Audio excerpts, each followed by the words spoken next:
Good evening, ladies, and welcome to another episode of Wine and Wisdom. It's time for us to sip, savor, and elevate our minds. I am Dr. East.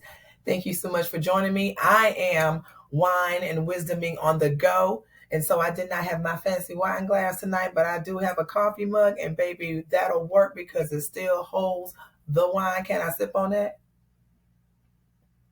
And I did. Yes, I did.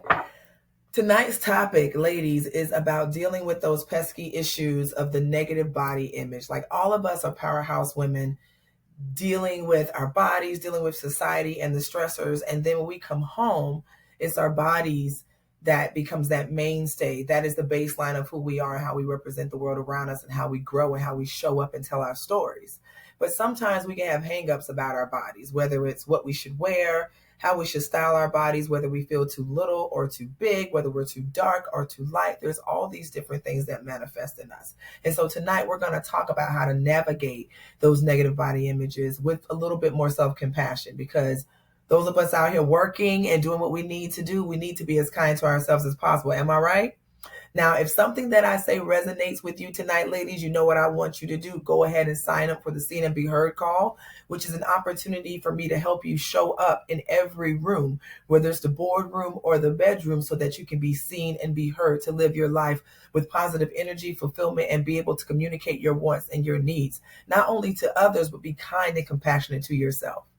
Now, I am Dr. Carlia East. I have been in the game for over 20 years, helping women all over the United States deal and conquer their insecurities, find their value, and recognize that they are unapologetically amazing and authentic in who they are. And I created the Wine and Wisdom platform specifically for us to be able to sip, savor, and elevate our minds, because y'all got the wine and you know that I got the wisdom. So let's go ahead and get into tonight's topic. Who are we talking about? We are going to get to know Emma. Okay, so this is Emma's deal. Emma has always been bright and imaginative, super creative. She's an artist in her field. She does murals all around the city. People, come to her art exhibits. She is known for her infectious laughter and her joy and radiant personality. And she is just a go-getter overall. But there has been a dark cloud that has been kind of looming over her whole entire life. From an early age, she'd been bombarded with images of what a woman is supposed to look like, what pretty is, right? What feminine is, what beauty is. And these images were, constantly bombarding her through either social media messages, magazines, commercials, even our own loved ones, our own parents and our aunties and uncles can sometimes portray and push this narrative of beauty as well. And so Emma, excuse me, I sneezed. Bless me. Thank you. Was dealing with all of these types of rhetorics and nonsense. Now, throughout her teenage years, she became a little awkward, not dealing with some of the weight of social expectations and norms. Of course, she's already, someone that sees life through a different lens, because she's super artistic and eclectic in the way that she shines and shows up at work.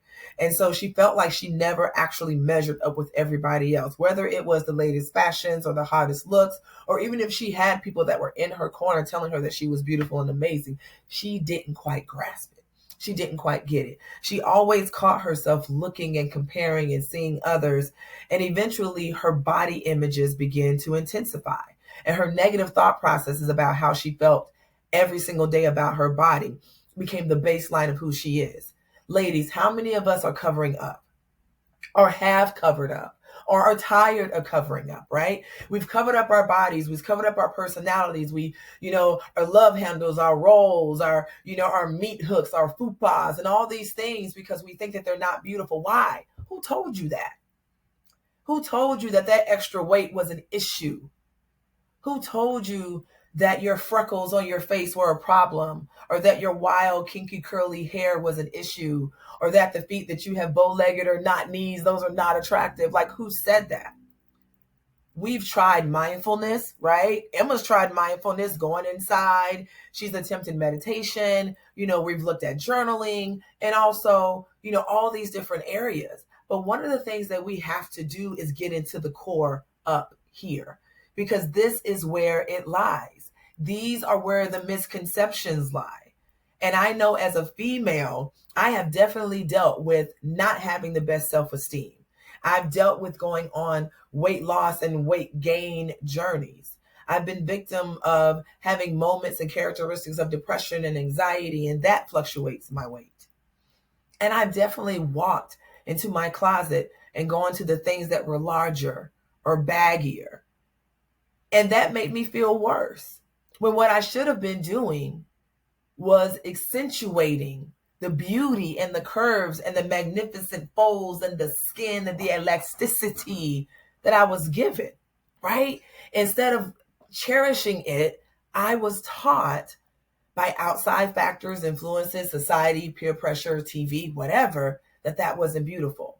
And then coming into the corporate sector, where the blueprint wasn't designed exactly for me, that was just another layer of bullshit that I now had to deal with and had to get past.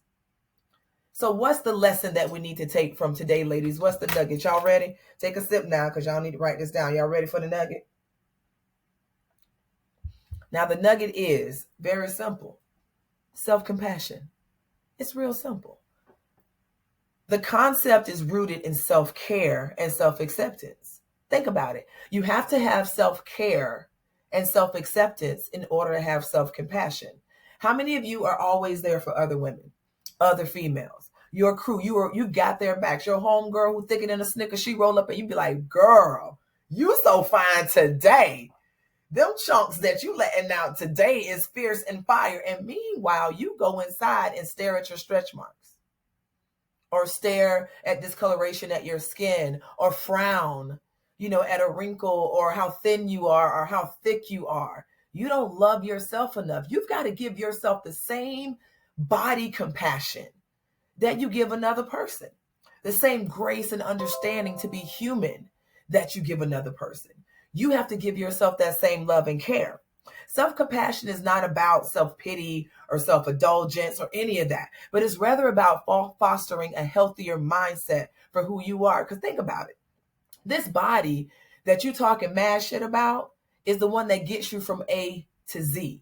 It's the one that helps you walk in every single day and open up the doors to your shop and run your business as an entrepreneur. It's the same body that gets you up every morning to get your kids ready and start their day, because you, as a high-end businesswoman, is out here also balancing family, husbands, wives, connections, boyfriends, girlfriends, singlehood, divorce, like all these things we're carrying. And then you think we ought to carry the burden of being disrespectful to ourselves? Hell no. We're not going to continue to do that. Ladies, let me tell you something. Self-compassion is the one key to self-care, right? And it's the opportunity for you to give yourself some compliments, to recognize that your body is the baseline of all existence. And if it isn't popping and beautiful, then neither are you. So show that self-compassion to yourself. Start accentuating, your curves. So what? If you're chunky, honey, tie that shirt on the side anyway. Tie it in the front anyway. Put a French tuck in those jeans anyway. Why? Because you can. Because you saucy and you can. And that's what life is about, bringing a little bit more flavor to the bland realities of the world. And that's what women do. So ladies, if you were vibing with me like I was vibing with me, definitely connect with the Seen and Be Called console. This is a free console for you and I to get together, vibe, start your blueprint process. If we don't work well together, or there's something that's a disconnect, don't worry, no harm, no foul. But if we do, I'll let you know further steps on how to work with me, connect with me, and invest in yourself. We will identify negative thought patterns and root causes of why you feel the way you feel about your body, about the people around you, and why you hide yourself. We will develop healthy boundaries and abilities for you to communicate with others, as well as challenge your limiting beliefs, because we've got to challenge our own mindsets in order to be fabulous and amazing, because sometimes we will talk ourselves out of our own blessings. Now, won't we? Now, ladies, listen, it is always a pleasure to vibe and ride with y'all. This wisdom is something that comes from my heart, and it definitely is something that also comes from experience. So remember, don't forget to like, share, or follow me. Please tell your girlfriends about this podcast so that they can come and get some enlightenment too. And also, seriously, check out that Seen and Be Heard call. It doesn't hurt anything, right? Continue to embrace your individuality, ladies. Stay awesome and amazing and your authentic selves. And I'll check you guys next week when we go live. Take care. Bye.